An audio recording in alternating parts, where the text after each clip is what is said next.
Today I'd like to continue the journey of George Harrison as George searches for a spiritual path. Uh, George, very popular, very successful as a Beatle, but saying there's got to be a little something more to life than just everything that's happening as a Beatle, all this fame, all this adulation. Uh, so at this point in his life, George has found some comfort, also some challenge with Indian spirituality, Indian philosophy, and Indian music. He's come under the influence of Ravi Shankar and some of the great yogis of the Hindu tradition. At this point in his life, George also became very friendly with Bob Dylan. And actually, in 1968, he spent Thanksgiving at Woodstock with Bob. In January of 1969, George invited Samasundar, whom he had come to know, and really had been praying with, had been in community with him and his other friends. He invited him to come and to speak to the Beatles at the recording studio. The Beatles were arguing. There was a lot of tension in the group. There was a lot of back and forth. George thought maybe if Samasundar comes, speaks to them about his beliefs, speaks to them about Hindu philosophy, maybe, just maybe, this would help to resolve some of the tension that the Beatles were experiencing. Samasundar came and he talked to them about finding peace with all people because we are all children of God. So the idea was when we are truly people of peace, we reach out to everyone. No one is our enemy because we have this peace within us. And so what we try to do is share that peace with other people. And of course, very appropriate what the Beatles were going through, arguing with one another, upset about songs, and should this song be on the album? What about my song? This, constant bickering and back and forth. Your song isn't as good as mine. This type of thing. Normal kind of stuff that people go through that have been in this intense atmosphere that the Beatles were in, this very successful atmosphere, and of course, always that challenge to keep on being successful, but yet to be fresh, to be new, to be different, to be creative, and the blending, of course, of four very different, wonderful personalities, but very different. So to find that peace, Samasundar said, we're all children of God, each and every one of us. And that universal vision, very important in establishing peace. Very interesting happening at this point in George's career and his encounter with the Beatles. George started to record a lot of his own songs. He had become more confident in doing that. And he sang this song called Something for the group. And we look back and, of course, we laugh at this type of thing. But he said to the group, "Do you think it will sell?" And, of course, Something became one of the most popular songs of all time. But, again, you don't know sometimes, right? When you're composing a song, will it be good? Funny that George would ask them that. And, of course, we know what happened with that song. George also recorded the Hare Krishna mantra with his new friends. He brought them together in the studio, and he had been really praying the Hare Krishna with them now for some time, for some months. He was comfortable with that. He found it peaceful, he found it helpful, and so he recorded the Hare Krishna, and that also became very popular. It resonated within people, this idea of this chant, this repetition, this sense of peacefulness. And we know from many prayer traditions that the repetition of the prayer creates a certain rhythm within us that opens us up to the divine. that opens us up to a deeper level of spiritual consciousness. And so the Hare Krishna was an example of that.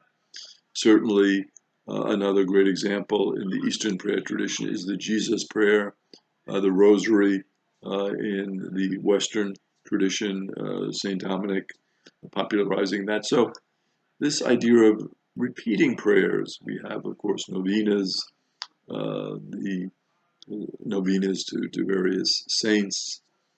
Repetition of these prayers creates a sense of peacefulness among those who pray them.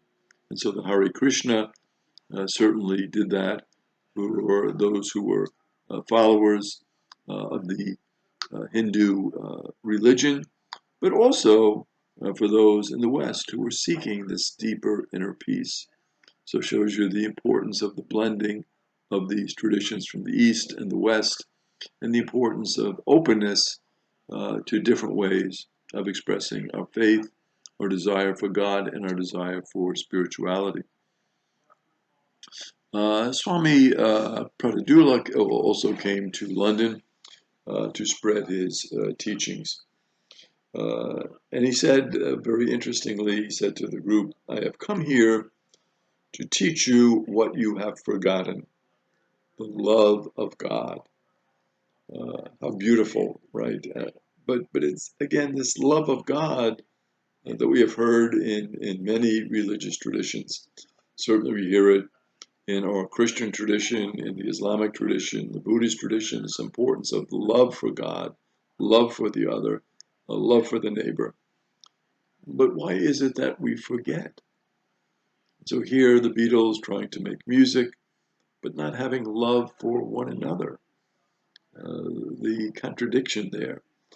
And so Swami Prabhupada, when he came to London and he said that, it resonated with George. Yes, it is about the love of God, and that's very important. And we have forgotten it. He directed all of them to start to read the Bhagavad Gita. The main teaching really was to know Krishna as the supreme Godhead and oneself as his servant. So again, this relationship with Krishna, this relationship with this divine person who became a man to live among us, to show us the way of God, the path of God. So the importance of really serving Krishna, serving a higher being, serving a higher purpose. And that higher purpose, of course, this love of God, this helping of other people, this caring for other people, this building of a genuine community. This is certainly what George was seeking. The Beatles were not really a community. They came together, they knew one another, they made beautiful music, but there wasn't this sense of this mutuality of love that George was looking for. And certainly that is the essence of faith, the essence of religion, the essence of spirituality. And George found it in the teachings of Swami Prabhupada. George and John were both impressed with the Swami, and they were impressed with two things. They were very impressed with his humility. He was not pompous, he wasn't bragging, he wasn't saying how wonderful he was, that he had the answers. A very humble person. In addition to the humility was his simplicity. It wasn't a very complicated set of theological principles. It was really this simplicity, this simplistic way of, simple way of life, not simplistic, but simple. The simple way of life in terms of serving God, serving others, caring about creation, building community with one another. So the Swami had a deep impact, not only on George, but on John as well. George returned then at this time to Liverpool to help his mother. She was coping with her battle with a brain tumor. His mother, Louise, found George's embrace of Krishna to be an acceptable way to pursue his spirituality. It's interesting, Louise and George always had this close relationship. And as we found out earlier, when Louise was pregnant with George, this was the music that Louise was listening to. So you never know if during this pregnancy it had this effect on George. And Louise, although in a different faith tradition, saw the importance of Krishna, the importance of this faith that George was being involved with, and the importance of the spirituality now that George was acquiring. Her measure was very simple with regard to this. As long as no one gets hurt. That was the important criteria.